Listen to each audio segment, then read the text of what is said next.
몽고메리의 소설 빨간 머리엔 제 36장 영광과 꿈. 퀸즈 학교 게시판에 시험 성적이 발표되는 날 아침이었어요. 앤과 제이는 함께 학교로 걸어갔죠. 제이는 얼굴에 웃음꽃이 활짝 핀 채 아주 행복해 보였어요. 시험이 드디어 끝났고 적어도 합격은 했을 거라 믿고 있었거든요. 그 이상은 제인에게 중요하지 않았어요. 큰 야망이 없었기에 불안감 같은 것도 느끼지 못했죠. 세상에 공짜는 없는 법이잖아요. 얻는 게 있으면 반드시 대가가 따르니까요. 야망은 정말 가치 있는 것이지만 쉽게 얻을 순 없어요. 노력, 자기 절제, 불안, 좌절 같은 것들을 대가로 치러야 하죠. 애는 창백한 얼굴로 왠지 모르게 조용했어요. 10분 뒤면 누가 메달을 받고 누가 에이버리 장학금을 받게 될지 알 수 있었으니까요. 그 10분 후에는 적어도 앤에게는 시간을 들릴 가치가 있는 일이 아무것도 없는 것처럼 느껴졌어요. 당연히 둘 중 하나는 내가 받을 텐데 뭘 그래? 제인이 말했어요. 교수님들이 다른 선택을 할 수 있다는 걸 이해할 수 없다는 듯이요. 에이버리 장학금은 바라지도 않아. 앤이 대답했어요.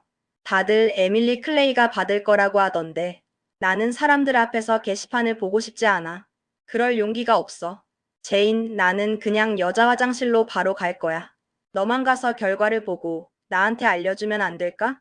우리의 오랜 우정을 생각해서 최대한 빨리 알려줘. 만약 내가 떨어졌다면 솔직하게 말해줘. 괜히 돌려 말하면서 위로하려 하지 말고. 그리고 제발 동정하는 눈빛은 보내지 마. 약속해줄 수 있지, 제인? 제인은 아주 엄숙하게 약속했어요.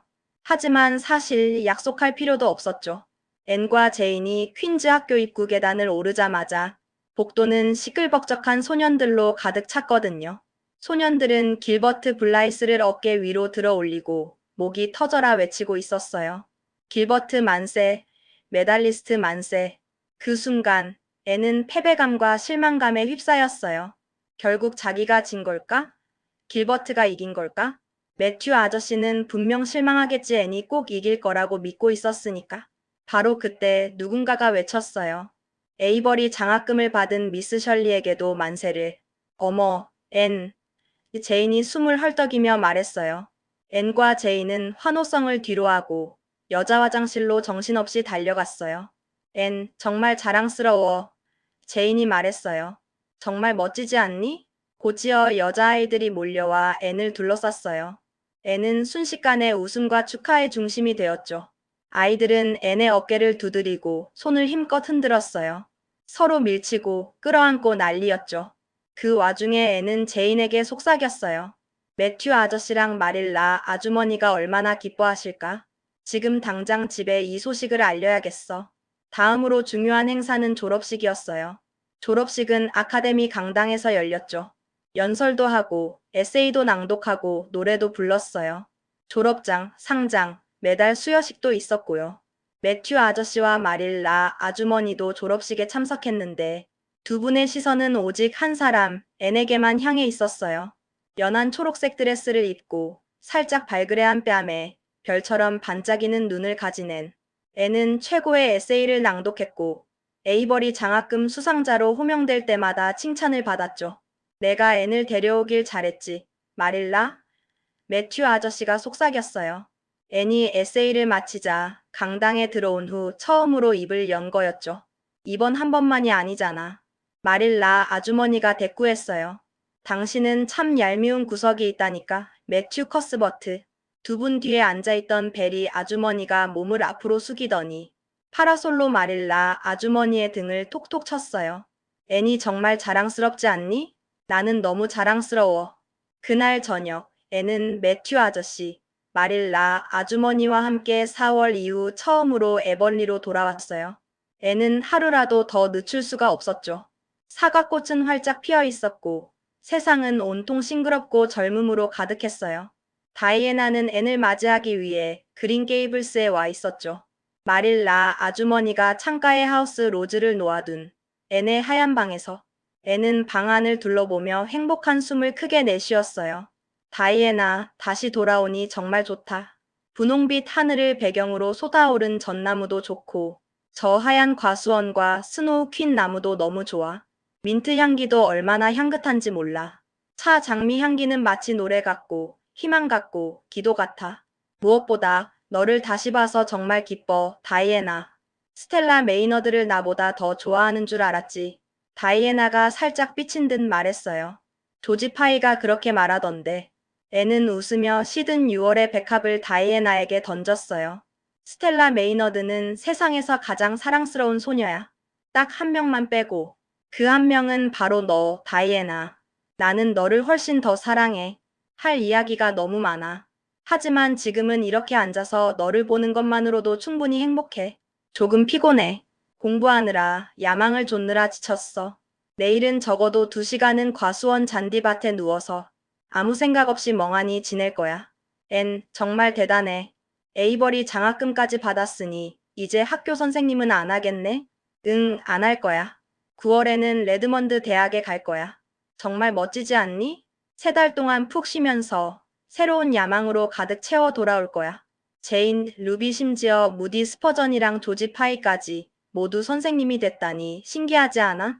뉴브리지 학교 이사들이 이미 제인에게 선생님 자리를 제안했대. 다이애나가 말했어요. 길버트 블라이스도 선생님이 될 거래. 대학에는 못 갈 것 같으니 다른 길을 찾아야겠지. 미스 에임스가 떠나면 길버트가 그 학교를 맡을 거라고 하더라. 애는 조금 당황스러웠어요. 길버트가 선생님이 된다는 사실을 전혀 모르고 있었거든요. 길버트는 당연히 레드먼드 대학에 갈 거라고 생각했는데, 길버트와 경쟁하면서 자극받는 즐거움이 사라지면 어떡하지? 진짜 학위가 보장된 남녀공학 대학에서도 친구이자 경쟁자인 길버트가 없으면 공부가 좀 심심하지 않을까? 다음날 아침 식사 시간, 애는 매튜 아저씨의 안색이 좋지 않다는 걸 알아챘어요. 작년보다 훨씬 더 쇠약해 보이셨죠. 마릴라 아주머니. 앤이 조심스럽게 입을 열었어요. 매튜 아저씨, 괜찮으세요? 아니, 좋지 않아. 마릴라 아주머니가 걱정스러운 목소리로 대답했어요. 올봄에 심장이 안 좋아지셨어. 조금이라도 무리하시면 안 돼. 걱정했는데 요즘은 좀 나아지셨고 일꾼도 새로 들어왔으니 푹 쉬면서 회복하시길 바라고 있어. 내가 돌아왔으니 매튜 아저씨께 큰 힘이 될 거야. 애는 항상 아저씨를 기운나게 하잖아. 애는 식탁을 가로질러 마릴라 아주머니의 얼굴을 두 손으로 감쌌어요. 마릴라 아주머니, 아주머니 얼굴도 제가 보고 싶은 만큼 좋아 보이지 않아요. 너무 피곤해 보이세요. 너무 열심히 일하신 것 같아요. 이제 제가 집에 왔으니 푹 쉬셔야 해요.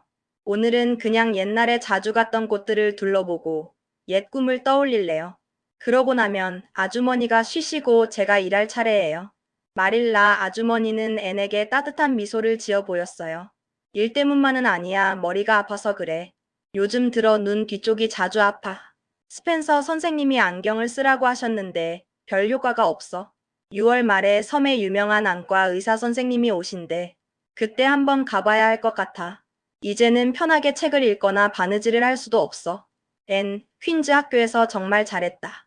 1년 만에 1급 자격증을 따고 에이버리 장학금까지 받다니.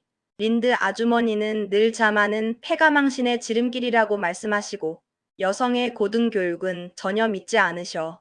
여성에게는 맞지 않다고 하시면서 나는 린드 아주머니 말씀은 하나도 믿지 않아. 레이첼 아주머니 얘기가 나와서 말인데 최근 애비 은행 소식 들었니? 앤? 불안정하다는 이야기는 들었어요. 앤이 대답했어요. 왜 그러세요? 레이첼 아주머니가 지난주에 우리 집에 오셔서 말씀해 주셨어. 매튜 아저씨가 정말 걱정하셨지. 우리 집 전 재산이 그 은행에 있거든. 정말 땡전 한 푼까지 다.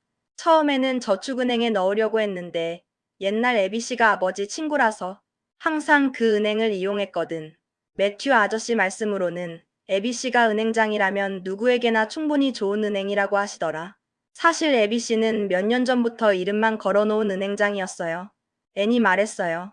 너무 연세가 많으셔서 조카들이 실제 은행 운영을 맡고 있죠. 레이첼 아주머니가 그 이야기를 했을 때 매튜 아저씨는 돈을 전부 빼고 싶어 하셨어. 하지만 매튜 아저씨는 좀 더 생각해 보겠다고 하셨지. 그런데 러셀 씨가 어제 은행은 괜찮다고 알려줬대.